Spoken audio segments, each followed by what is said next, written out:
When I was around 4 years old, my older brother, who was 7, and I lived in a small house in a rough neighborhood. But at that age, I didn't know any better. My parents did everything they could to make sure my brother and I felt safe, never letting on that the world outside our little bubble was anything less than secure. My dad worked late most nights, heading out at 4 in the afternoon and not returning until 2 in the morning. So, my mom was the one who looked after us most of the time.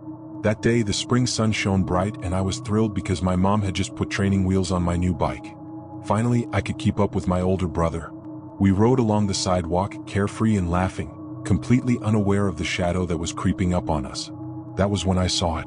A red truck, its paint dull and scratched, sitting at the end of the street, its tinted windows preventing me from seeing inside. It seemed harmless at first, just another car parked along the curb. But as my brother and I rode ahead of my mom, the truck started moving. Slowly, deliberately. At first it felt like nothing. But after a few more turns, the truck was still there, always behind us, never too far, never too close. My stomach tightened. My brother and I exchanged glances, both of us realizing the same terrible truth. The truck was following us. Before I could even cry out, my mom's sharp voice cut through the air. "Come back here. Now." She was running toward us, her face twisted in fury. My mother was not a woman to be messed with, strong, sharp, and fiercely protective. The moment she reached us, pulling us close, the truck's engine growled and it sped off. But my mom wasn't done. With a quick flick of her wrist, she pulled out her phone and snapped a picture of the license plate. Something about that truck was wrong. She knew it. I knew it. 2 weeks later, on a quiet night, we sat in our small living room watching a movie. Outside, police sirens screamed through the streets for what felt like forever. Then a new sound. A sound that made my blood turn to ice. The rattle of our back door handle. My mom sprang up, racing to hold the door shut. The lock had always been faulty. The pressure against it increased. Then silence. A moment later, the noise shifted to the kitchen window. A sharp tapping. Then a scraping. And finally, the unmistakable sound of a rock being lifted and slammed against the glass. My brother and I bolted to our parents' bedroom, the only door in the house with a working lock. We dove under the bed, our breath shallow, the darkness swallowing us whole. Footsteps. Heavy. Slow. Moving from the back door to the side of the house. Then the sirens. Loud. Close. Shouts filled the air. The police had arrived. The next morning we learned the truth. The man who had followed us weeks before had been running from the police that night. He had cut through multiple backyards before landing at ours, trying to break in, trying to hide. He was a known predator and trafficker. If my mom hadn't been there that day, if she hadn't scared him off, I wouldn't be here now, writing this more than a decade later.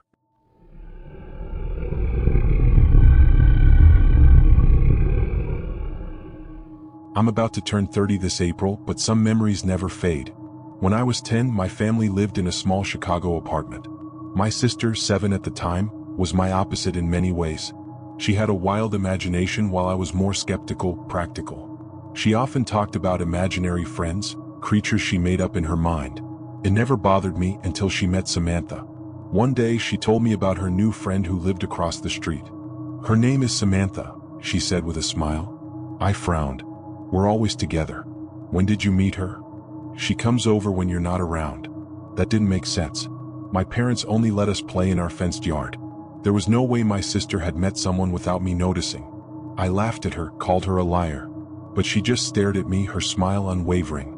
Things escalated one night. I was in our shared bedroom staring at my Toy Story Jessie doll, perched neatly on the windowsill. My sister had just fallen asleep when I saw it. The doll's head moved, slowly, deliberately. It turned toward me. I rubbed my eyes, blinked hard. It was back to normal. But the image, oh that image, was burned into my mind. The next day I was lying on my stomach, watching TV, absent-mindedly letting my feet dangle under the bed. I kicked against the frame, my heels tapping the wood in rhythm. Then something touched me. Not just a brush. A slow, deliberate drag. From the top of my heel to the tips of my toes. I bolted. I didn't even look under the bed. My mother, as usual, dismissed it. "Stop playing around." I wasn't playing. A week passed. My sister and I were playing Barbies when she suddenly giggled. "What's so funny?" I asked. "Samantha got you, huh?" The way she said it. The way she grinned. My skin prickled with dread. Years have passed, but the memory remains. My sister claims she doesn't remember any of it. Says she has no idea who Samantha is. But I remember. I always will.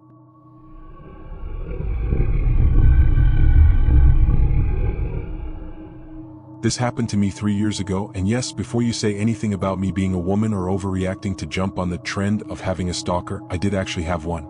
I worked at a small Domino's for about 2.5 years. It was about 6 months into my time there when everything started. I was freshly 18, working there to pay my car payment and figure out what I wanted to do with my life. My shift started at 4 p.m. and went until midnight. I was the last person to leave. About an hour into my shift, a man in a white truck pulled up outside and walked into the building. I greeted him from the front and asked if he had an order placed. He said yes and told me his name. His order wasn't ready, so I told him it would be a few minutes. I remember he was tall, around 6 feet 4 inches, and looked to be in his late 20s to early 30s.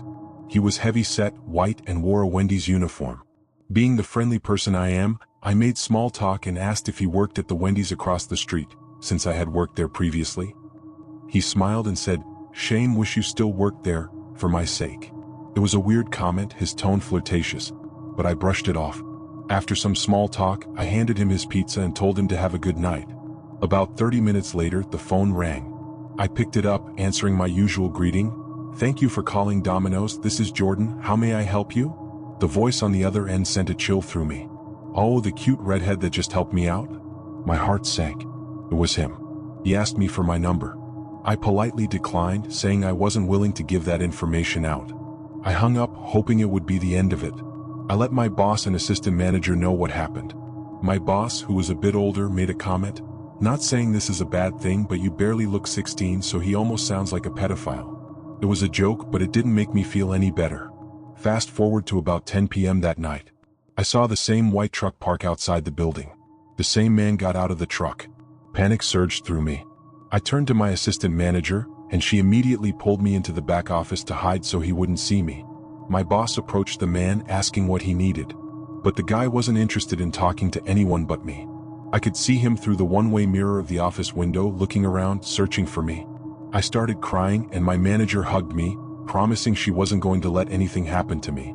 My boss confronted the guy, saying, "Look, she's already rejected you, and I'm not letting you see or talk to her. Get out of my store.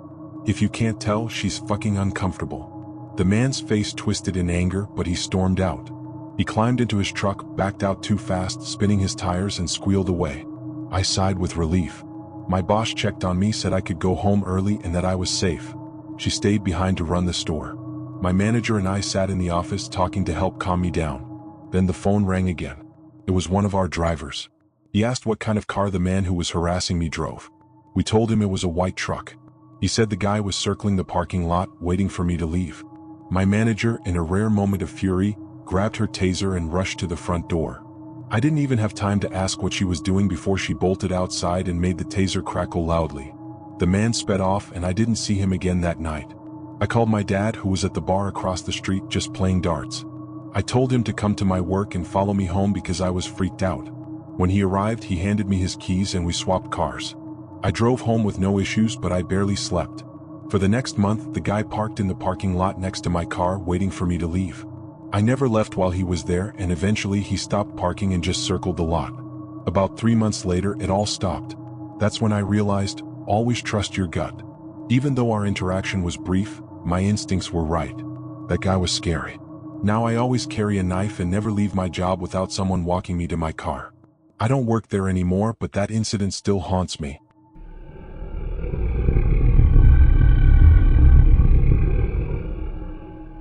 I was house-sitting for my next-door neighbor and friend, Angel, while she was on vacation in Hawaii. Angel is a widow, and I was simply looking after her 2 cats and elderly Yorkie. It was a straightforward job: feed them, clean the litter box, play with them. No big deal. But then, while she was still gone, her dog passed away. I did what needed to be done and put him in the freezer as she had asked. Later that night, after everything had settled down, I went out onto the back patio for a smoke. It was around midnight and I was just packing up my things, preparing to head home. Then I heard it. A bark. But not from a dog. A man's voice, like someone was imitating a dog. I froze. I turned around. My house was to the left of Angel's, and to the right was a vacant house. Behind her place was another house with motion sensor lights, but no one was there. Then I heard it again. What? Then twice. The barking got louder and more frequent. Whoever was doing it was enjoying scaring me. And the strangest part? It didn't sound like a person. It wasn't just wrong, it felt wrong. I couldn't take it anymore. I ran back into my house, the barking growing louder as I sprinted. But the moment I reached my front yard, silence. I didn't stop until I was inside and my husband calmed me down. He thought it was just a prank, but I couldn't shake the feeling. A few days later, I told my mother-in-law what had happened.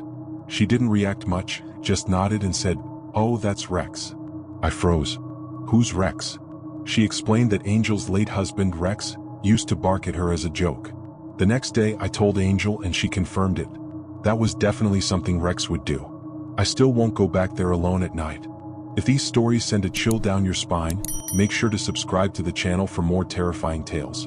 You never know when the next horror story might be your own.